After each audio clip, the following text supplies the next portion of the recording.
Chicago, Illinois, April 13th, 1988. The air inside the Rosemont Horizon Arena was thick enough to choke on. It was a cocktail of sweat, anticipation, and the kind of electric hysteria that only existed in one place on Earth: a Michael Jackson concert. Outside, the city was freezing, battered by the tail end of a brutal winter. But inside, 18,000 people were screaming, creating a wall of sound that vibrated in your chest cavity. But amidst the sea of glittering gloves, fedoras, and crying teenagers, there was one man who wasn't screaming. He wasn't crying, and he certainly wasn't there to dance. His name was Darius Vance. At 29 years old, Darius was the head of the Iron Kings, a street organization that controlled 6 blocks of the South Side with an iron fist. Darius didn't listen to pop music. He didn't believe in healing the world. He believed in survival, territory, and the cold, hard truth of the pavement. To Darius, Michael Jackson represented everything wrong with the culture.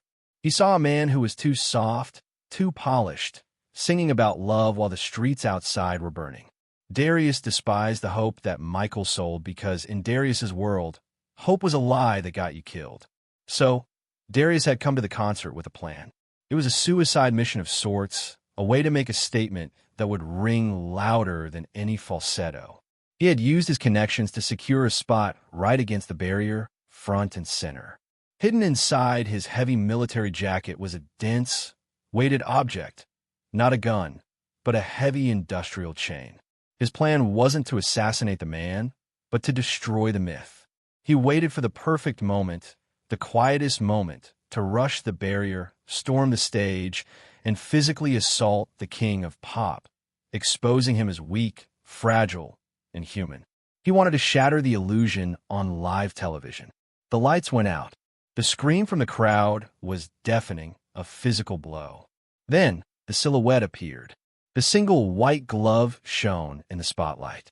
The opening synth notes of "Wanna Be Starrin' Something" kicked in, and the arena exploded. Darius stood like a stone statue in a river of chaos. He watched Michael move. He had to admit, the man was fast. Faster than he looked on TV. Sharp. Precise. But Darius held onto his anger. He focused on the grit of the streets he left behind, fueling his rage. He watched the joy on the faces of the people around him. White, black, Hispanic, Asian. All united in this frenzy, and it sickened him. How could they be so blind? How could they celebrate while the world suffered?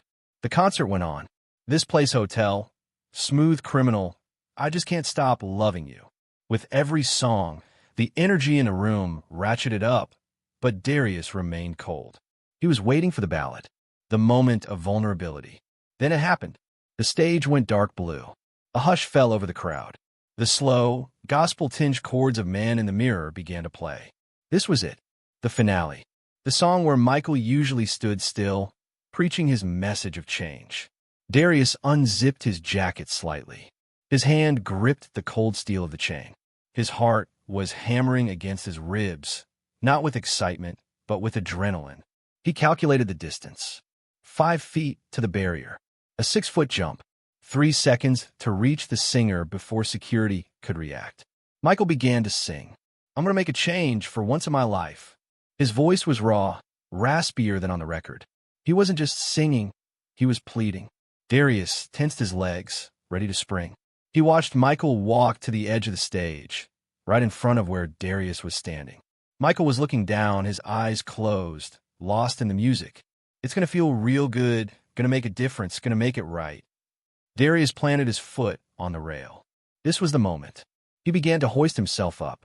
The security guard 3 feet away was distracted by a fainting girl. The path was clear. But then, Michael opened his eyes, and he didn't look at the screaming girls. He didn't look at the cameras. He looked directly down, straight into the eyes of Darius Vance. Darius froze. He was halfway over the rail, one leg hanging in the air, the chain heavy in his pocket. He expected to see fear. He expected Michael to flinch, to call for help, to back away from the scary-looking man in the military jacket climbing onto his stage. But Michael didn't flinch. He didn't signal security. He didn't even stop singing. I'm starting with the Man in the Mirror. Michael locked eyes with Darius. And in that gaze, Darius saw something that terrified him more than any rival gang leader ever had. He saw total, absolute recognition. It was as if Michael wasn't looking at a thug, or a threat, or an enemy. He was looking at a mirror. Michael took a step closer to the edge, dangerously close. He crouched down, still singing, bringing his face within feet of Darius. Security finally noticed. Two large men in MJ security shirts lunged toward Darius to pull him down, to throw him out, to maybe beat him for daring to breach the perimeter. Michael held up a hand. Sharp, authoritative, a stop command that froze the security guards in their tracks. The music swelled. The choir was building up behind him. I'm asking him to change his ways. Michael reached out. He extended his hand, the one not holding the microphone, toward Darius. Darius was paralyzed. His brain was screaming at him to finish the job, to pull out the chain, to strike. But his body wouldn't obey. He looked at the hand. It was trembling slightly, sweaty from the performance. It was a human hand. No message could have been any clearer. Darius didn't know why he did it. Maybe it was the shock. Maybe it was the overwhelming wall of sound pushing against his back. Or maybe it was the look in Michael's eyes, a look that said, I know you're in pain. I know you're angry. I am too. Darius reached up and took Michael Jackson's hand. The grip was strong, surprisingly strong. Michael didn't pull him up on stage, and he didn't push him away. He just held him there, suspended between the violence of the street and the magic of the stage. If you want to make the world a better place. Michael sang the line directly to Darius, shouting it over the roar of the band. He wasn't singing to the 18,000 people anymore. He was singing to an audience of one. Take a look at yourself, and then make a change. The word change hit Darius like a physical blow to the chest. He felt a heat rising behind his eyes, a burning sensation he hadn't felt since he was a child. The chain in his pocket felt suddenly incredibly heavy, a burden he could no longer carry. Michael squeezed his hand, a frantic, desperate squeeze, shaking it to the rhythm of the beat. He was transferring something, energy, belief, power, directly into Darius's bloodstream. For 10 seconds, they were connected. The king of pop and the king of the streets. Two men from completely different worlds, locked in a moment of pure, unadulterated humanity. Then, Michael spun away. He did his signature spin, falling to his knees as the song reached its crescendo. Make that change, he screamed, tearing at his shirt. Darius slipped back down to the floor of the arena. He collapsed against the barrier. The security guards were eyeing him warily, ready to pounce, but they held back, confused by what their boss had just done. Darius couldn't breathe. He was gasping for air, his chest heaving. He reached into his jacket pocket. His hand closed around the cold metal of the chain. He pulled out slowly. He looked at the weapon that he had planned to use to destroy a man. Then he looked up at the stage, where Michael was now standing with his arms wide open, bathed in white light, while thousands of people sang the word change over and over again. Darius dropped the chain. It hit the concrete floor with a dull thud that no one heard but him. And then Darius Vance, the man who hadn't cried when he was shot, the man who hadn't cried when he was arrested, put his face in his rough hands and wept. He didn't just cry, he broke. The hard shell he had spent 20 years building to protect himself from the world shattered into a million pieces. He cried for the anger he had carried. He cried for the time he had wasted. He cried because for the first time in his life, someone had looked at him and seen a man, not a monster. The concert ended. The lights came on. The janitors started sweeping up the confetti. But Darius sat there on the floor for a long time. He didn't go back to the Iron Kings that night. He didn't go back to the corner. He walked home, alone, through the freezing Chicago wind. But he didn't feel the cold. He felt a fire burning inside him, a new kind of fire. The next day, the rumors started on the street. Where's Darius? Did he get locked up? Darius Vance disappeared from the gang scene of Chicago on April 14th, 1988. Most people assumed he was dead, but he wasn't. 3 years later, in a rundown community center in the same neighborhood where he used to sell poison, a new program opened up. It was a music and dance studio for at-risk youth, a place where kids could go to get away from the gunfire and the gangs. The director of the program was a man named Darius. He didn't have the Blade nickname anymore. He was just Mr. Vance. He taught the kids discipline. He taught them self-respect. And yes, he taught them how to dance. One afternoon, a journalist was doing a story on the center's success in lowering local crime rates.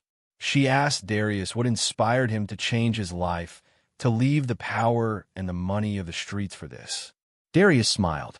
It was a soft smile, one that reached his eyes. He pointed to a small, framed photograph on the wall of his office. It wasn't a posed photo. It was a grainy, blurry shot taken by a fan in the front row of a concert. It showed a security guard looking confused, a sea of screaming faces, and in the center, Michael Jackson crouching down, holding the hand of a man in a military jacket. People think Michael Jackson was just a singer, Darius told the reporter. They talk about the dancing, the records, the scandals, but they don't know what he really did. What did he do? The reporter asked. He looked at me, Darius said, his voice trembling slightly even years later. I went there to hurt him. I went there with hate in my heart. And he looked right at it. He didn't run. He didn't judge. He just held my hand and told me to make a change. Darius looked out the window where a group of kids were practicing the choreography to beat it. He saved my life, Darius whispered. And because he saved mine, I could try to save theirs. Darius Vance ran that community center for 25 years. He kept the chain he had dropped that night in a locked drawer in his desk, a reminder of the man he almost was. He never met Michael Jackson again. He never wrote a fan letter. He never asked for an autograph. He didn't need to. He had the moment. The 10 seconds when the music stopped being entertainment and became an exorcism. When Michael Jackson passed away in 2009, the community center held a vigil. Hundreds of kids, now grown adults, came back to light candles. They told stories about how Mr. Vance had helped them, how he had turned them away from violence, how he had given them hope. Darius stood in the back, watching the legacy he had built. He looked up at the sky. I made that change, Michael, he said softly. I finally made that change. The story of the attempted attack in Chicago was never reported in the news. The security logs didn't mention a weapon. The papers only talked about the ticket sales and the pyrotechnics. To the rest of the world, it was just another stop on the bad tour. But for the 60,000 people in that stadium, and for the thousands of lives Darius Vance touched afterward, it was the night the music won. It was the night a mirror was held up to a man's soul, and he finally liked what he saw. It serves as a powerful reminder that sometimes the strongest weapon against darkness isn't force. It isn't security. It isn't anger. Sometimes the only thing that can stop a man with a chain is a man with a song. If this story of redemption and the power of the man in the mirror moved you, make sure to subscribe to the channel. We are dedicated to uncovering the rhythm core of Michael Jackson's legacy, the stories that go deeper than the tabloids, straight to the heart of the artist. Hit that like button if you believe music can change the world. Share this video with someone who needs to be reminded that it's never too late to make a change. And let us know in the comments, what is the one song that changed your life? Because as Michael showed us that night in Chicago, no message could be any clearer. If you want to make the world a better place, take a look at yourself and then make a change.